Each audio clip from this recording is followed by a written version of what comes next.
이번 시간에는 별에 대해서 함께 공부해 보려고 합니다. 하늘에 떠 있는 그 수많은 별들, 그 별들을 보면서 많은 사람들이 많은 그리움에 젖기도 하고 동심으로 돌아가기도 합니다. 그 별자리를 보면서 그것을 또 연구하는 이들도 있습니다. 그러면 마음의 세계에서 별은, 또 성경에 등장하는 별은 무엇을 우리에게 가르쳐 주고 있나 한번 생각해 보려고 합니다. 마음의 세계에서 반짝이는 저 별은 깨달음의 지식을 우리에게 가르쳐 줍니다. 깨달음의 지식입니다. 별이 마음속에 빛나는 깨달음의 지식이라. 마음속에서 반짝거리는 깨달음의 지식이다. 어둠 속에서 반짝이는 저 별이 무지의 상태에서, 캄캄한 무지 속에서 반짝하고 우리에게 영감을 주고 깨달음을 주는 지식들입니다. 이 깨달음이 없으면 성경에는 멸망하는 짐승과 같다, 그렇게 말씀했고, 깨달음이라고 하는 것은 우리가 어두움 속에서, 무지 속에서 내가 어떻게 길을 걸어야 될지, 그 깨달음이 나의 삶을 안내해주는 안내자와 같습니다. 그래서 주님께서는 이 깨달음의 지식을 대단히 중요하게 여기십니다. 왜냐하면 이 깨달음이 없이는 천국에 들어갈 수가 없기 때문에 그렇습니다. 진리에 대한 깨달음이 없이, 인생에 바르게 살고자 하는 깨달음이 없이 어떻게 진리를 알 수가 있으며, 진리에 대한 이 깨달음이 없이 어떻게 천국에 갈 수가 있겠습니까? 진리로만 천국에 도달할 수가 있기 때문에 그렇습니다. 주님께서는 그의 오른손에 7별을 가지고 계셨다. 그리고 그 7별은 7영들이라. 요한계시록 1장 16절의 9절입니다. 주님의 오른손에 7별이 있다라고 했습니다. 이 7이라는 숫자, 7이라는 숫자는 단지 숫자적인 개념이 아니라, 물질적인 개념이 아니라 거룩을 의미할 때 7이라고, 7이라는 숫자를 사용합니다. 7별, 다시 말해서 거룩한 깨달음이 주님의 오른손에 있다, 그런 뜻입니다. 거룩한 깨달음입니다. 주님께서는 거룩한 깨달음을 갖고 계시고, 그리고 그 깨달음을 또 이끄시는 분은 또 주님이십니다. 또 7별은 7교회의 영들이라. 이 교회의 영들이라. 영이라는 말은 천사들이란 뜻이죠. 그 영들은 천사를 상징합니다. 우리에게 깨달음을 주시는 분은 주님의 심부름꾼, 주님의 이렇게 소식을 전해주는 천사들입니다. 그 천사들이 내게 찾아와서 한 가지, 두 가지 우리의 삶을 깨달음으로 이끄십니다. 그러니까 결국은 천사를 통해서 깨달음을 얻는다는 것은 주님께서 주셨다, 그런 뜻입니다. 성경에 보면 등불처럼 타고 있던 큰 별이 천국에서, 하늘에서 떨어졌다. 요한계시록 8장 10절 9절이 있습니다. 큰 별이, 깨달음이 떨어졌다는 거죠. 이 말은 뭘까요? 하늘에 있어야 될 별이 떨어졌다. 우리에게 깨달음을 전해줘야 될 그 깨달음이 소멸되었다, 그런 얘기죠. 깨달음이 소멸됐어요. 이 말은 진리의 지식이 소멸됐다는 뜻입니다. 하늘에 별이 떨어졌다는 것은 내 마음의 세계의 깨달음이 완전히 소멸되었다, 그런 뜻입니다. 그러니까 진리의 지식이 완전히 소멸되고 깨달음이 없는 상태, 어떻게 될까요? 그렇게 되면, 깨달음이 없으면 사람이 뭐만 남는가 하면 자만하게 됩니다. 자만한 사람들은 깨달음이나 양심의 가책이나 양심의 별이 빛나질 않는 겁니다. 하늘에 별이 떨어지는 위기에 처하게 됩니다. 자만한 사람들은 아주 큰 위기 가운데 처한 사람들입니다. 그것이 떨어져서 강과 샘들 위에 떨어졌다 그랬습니다. 강이라고 하는 것은 어떤 진리의 지식을 의미하는데 거기에 떨어져 버린 겁니다. 그러니까 왜곡된 사상을 의미하죠. 변질된 지식이죠. 떨어졌다고 하는 의미가 완전히 이제 소멸되고 변질되었고 더 이상 깨달음의 구실을 할 수가 없는 그러한 무지막지한 상태를 얘기합니다. 왜 그렇게 됐을까요? 왜 사람의 마음속에 깨달음이 떨어져 버리고 완전히 왜곡된 완전히 그 거짓된 사상으로 완전히 무지 가운데 어두움 속에서 살게 되었을까요? 딱 한 가지입니다. 그것은 그 마음속에 자만한 상태가 있기 때문에 그렇습니다. 깨달으려고 하질 않습니다. 남의 말을 들으려고 하지도 않고 책을 보려고 하지도 않고 주의 말씀을 들으려고 하지도 않고 혹 누구의 설교를 들으려고 하지도 않습니다. 하늘이 천사가 전해준다 할지라도 다 무시해버립니다. 다 짓밟아버리고 오로지 자기의 생각이나 자기의 사상만이 최고의 지식이라고 여기는 거죠. 이런 자만한 상태가 그의 깨달음을 다 막아버립니다. 악한 자들의 특징을 보면 이 자만이 언제나 들끓어버립니다. 그들의 모습을 보면 자만이 마음속에 가득 차 있습니다. 이들은 오히려 객관적으로 남들하고 비교하거나 객관적으로 다른 사람들의 얘기를 들어보려고 하질 않습니다.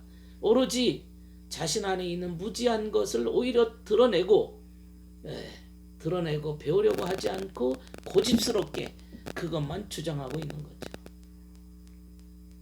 또한 이들을 보면 악한 자들을 보면 자만할 뿐 아니라 그 마음속에 앙심도 갖고 있습니다. 앙심이라는 게 열정을 가지고 악한 열정이죠. 그런 악한 열정을 가지고 마치 자기 것이 최고인 양, 자기 생각이 가장 올바른 것인 것처럼 일부러 고집 부리는 겁니다. 이것이 오래되면 마귀의 집단이 되는 거죠. 그 마음속에 마귀의 덩어리가 가득 차 있어서 그의 삶을 완전히 파멸로 이끌어 가게 되는 거죠. 이 악한 열정이라고 하는 것이 세월이 흐르면 더 갈수록 심해져서 결국에는 타락한 지경에 빠지고 결국에는 이제 불행한 삶으로 인생을 마치게 되는 거죠. 그러면 어떻게 해야 우리가 참된 진리, 지식을 얻을 수가 있을까?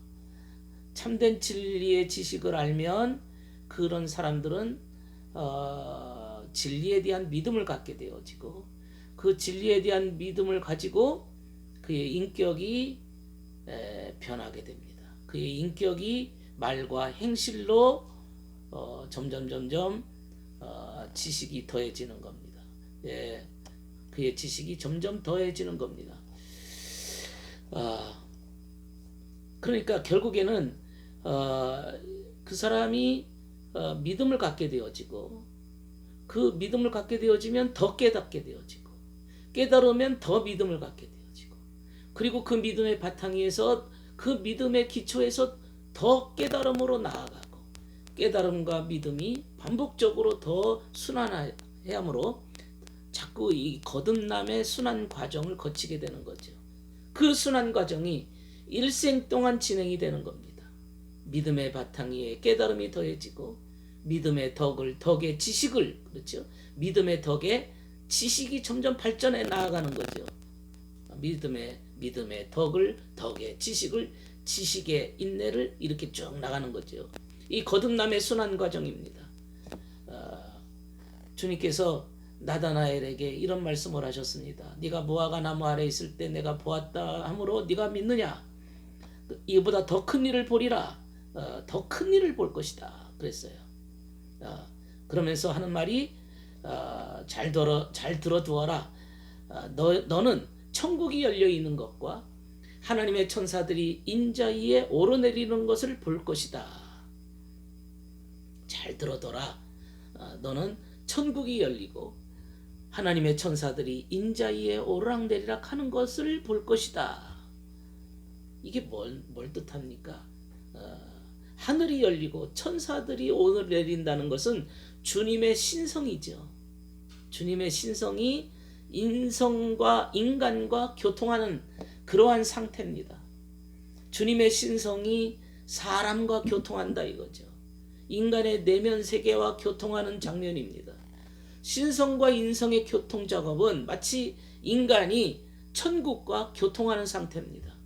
이게 바로 진리의 지식입니다. 진리가 있으면 그런 상태까지 도달하게 되어지는 겁니다. 깨달음을 통해서 교통하는 거죠. 아, 내가 잘못 생각했네. 아, 내가 그동안 너무나 죄를 많이 지었네. 아, 내가 그동안에 왜 이런 실수를 했을까? 이런 깨달음이 자꾸 주어질수록 하늘과 신성과 신성의 깨달음이 인성과 늘 교통하는 거죠. 오르내리는 겁니다. 오르내리는 겁니다. 인간의 지식이 아무리 대단하다 할지라도 천국과 연결되지 않는다면 그 지식이라는 것은 땅에서만 그치고 결국에는 쓸모없는 지식으로 땅에 버리는 지식에 불과합니다.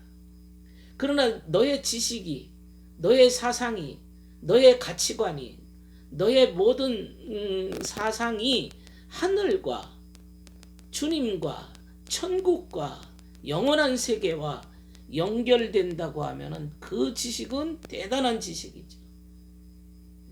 단지 세상에서만 필요한 지식이라고 하는 것은 그저 육신적인 편리를 위해서 사용할 뿐이지 영혼을 위한 지식이 되지 못하고 그 지식은 그냥 세상에서 끝나버리는 겁니다. 일시적인 것이죠. 그러나 우리가 가지고 있는 지식이 영원한 것이 되려고 하면은 신성과 연결되는 거죠. 신성과 연결될 때만이 영적인 지식이고 그것이야말로 하늘나라의 지식이 될 수가 있는 겁니다. 우리는 이 땅에 살면서 필요한 물질이든 그가 가지고 있는 지식이든 그가 이 땅에서 베푼 사랑이든 모든 것이 하늘과 연결되어야 하늘나라 보물이 될 수가 있고 하늘나라의 창고에 쌓아둘 수가 있는 거죠. 단지 이 세상에서만 그친다면 그의 영원한 세계에는 그거는 아무 의미가 없는 것이고 그것은 사실은 잠깐 필요했다가 없어지는 안개와 같은 그런 것은 그렇게 큰 가치가 있다고 볼 수가 없습니다. 내가 하고 있는 이 일과 내가 하고 있는 이 그런 직업이든 내가 사랑이든 내가 무슨 일이든 영적인 세계와 연결이 될 때 하나님의 천사가 오르내리는 그러한 신성의 교통 작업이 될 때 그것이 진정한 지식이며 그것이 진정한 깨달음이 될 수가 있습니다. 이것이 하늘의 별처럼 빛나게 되는 거지. 뭐든지 하늘나라와 연결이 되어야 됩니다. 주님께서 광야에서 시험을 받으신 다음에 천사들이 주님께 시중을 들었습니다. 마태복음 4장 11절에 그리고 천사들이 나타나서 또 주님께 힘을 북돋아 드렸습니다. 누가복음 22장 43절입니다. 그러니까 이 천사들이 섬겨주는 거죠. 천사들이 도와주었어요. 힘을 북돋아 주었어요. 이게 바로 천사들의 힘이라는 것은 천사들의 위로라고 하는 것은 천사들의 섬김이라는 것은 신성을 떠나서 나올 수 없죠. 신성이라고 하는 것을 통해서 인간들을 살펴주고 보살펴주고 복돋아주고 용기를 주고 섬길 수가 있는 거죠. 놀라운 겁니다. 천사들이 보이지 않지만 우리를 섬기고 있다는 이런 놀라운 지식을 우리가 어떻게 알 수가 있을까요? 베드로가 아까도 말했듯이 믿음의 덕에 지식을 더하라. 베드로후서 1장 5절에 말씀에 있습니다. 믿음의 덕을 더하고 덕에 지식을 더하라. 이 지식이라는 것은 영적인 지식이죠. 신령한 깨달음을 말합니다. 깨달음을 더해라. 네가 정말로 믿음 생활하고 네가 덕이 있다면 그래서 많은 사람들의 존경을 받고 있다면 너는 깨달음의 지식을 더해 가야만 된다라고 하는 것을 말씀하고 있습니다. 오늘 이 별에 대해서 얘기하면서 주님이 이 땅에 탄생하실 때 동방 박사가 별을 보고 예루살렘에 방문한 사건, 그리고 주님께 와서 아기 예수께 와서 그 황금과 유황과 몰약을 바쳤다는 그 이야기, 그 스토리를 생각해 보려고 합니다. 이 동방 박사 누굴까요? 동쪽에 있는 박사들입니다. 그러니까 지혜로운 사람들이었던 듯 싶습니다. 근데 이들이 구세주 탄생의 별을 보았습니다. 어느 별을 보고 굉장히 큰 별이 나타났다. 그 큰 별이 구세주 탄생의 별이라고 인식할 수 있는 것은 이미 그들의 사상이나 지식 속에 영적인 지식이 없이는 그 별을 아무리 봤다 할지라도 영적인 지식으로만 판단할 수가 있습니다. 그래서 구세주 탄생이라고 하는 인식 작업은 이미 그들은 영적인 사상, 영적인 그러한 지식이 있었기 때문에 그것을 알아볼 수가 있었던 거죠. 그리고 새로운 별을 보고 왕이 태어날 것을 그들은 알았다는 겁니다. 이미 영적 시야가 열려 있습니다. 영적 분별력이 있는 자들입니다. 그 박사들은 지혜로운 자요 총명한 자라고 할 수가 있습니다. 별이 밤에 반짝입니다. 밤은 암흑세계죠. 암흑세계입니다. 그런데 그 별이 박사들을 예루살렘으로 안내했습니다. 그리고 예루살렘에 헤로데에게 찾아갔지 않습니까? 박사들이. 그리고 헤롯이 그 얘기를 듣고서 여기에 아기 예수가 구세주가 탄생했다는 말이냐? 그리고 율법학자들로부터 얘기를 듣습니다. 메시아가 탄생하는데 베들레헴에서 탄생할 것입니다. 그들이 알려줬습니다. 사실 이 동방 박사들이 곧바로 베들레헴으로 간 게 아닙니다. 먼저 별이 예루살렘에 안내했다는 사실을 우리가 알아야 됩니다. 왜 곧바로 베들레헴으로 안내하지 않고 예루살렘에 안내했을까? 이것을 우리가 알아야 됩니다. 그것은 율법학자로부터 메시아 탄생에 대한 이야기를 듣기 위해서 이 별이 거기까지만 안내한 겁니다. 이 말은 진리의 지식이 필요하다는 얘기입니다. 주님을 알기 위해서는 율법학자들로부터 진리의 지식을 먼저 들어야 됩니다.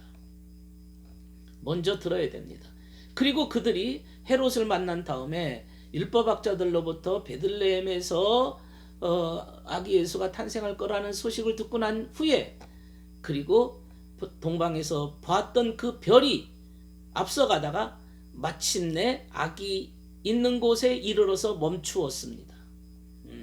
두 번째 인도한 거죠. 두 번째 별이 나타난 겁니다. 첫 번째 별은 구세주 탄생을 암시했고, 두 번째 별은 구세주가 있는 곳까지 안내했습니다. 이걸 알아야 됩니다.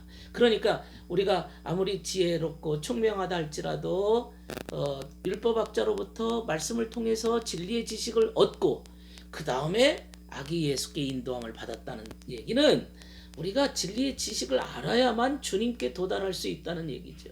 또한 주님께서 가르쳐 주시기도 하시지만 우리가 이 진리의 지식을 안다는 것, 깨달음을 안다는 것은 대단한 축복이고 위대한 작업입니다. 우리가 사는 날 동안에 늘 놓치지 말아야 될 놀라운 사실 한 가지는 내 일생의 깨달음이 날마다 더해가는 겁니다. 주여, 내 마음속에 깨달음을 더해 주옵소서. 내 마음속에 어두운 캄캄한 암흑 속에서라도 주님이 가르쳐 주시는 깨달음을 통해서 나의 삶을 이끄시고 인도해 주셔서 정말로 주님께 더 가까이 나아갈 수 있도록 도와주옵소서. 천사들의 오르락내리락 하는 그 광경, 그 장면으로 나를 이끌어 주옵소서. 감사합니다.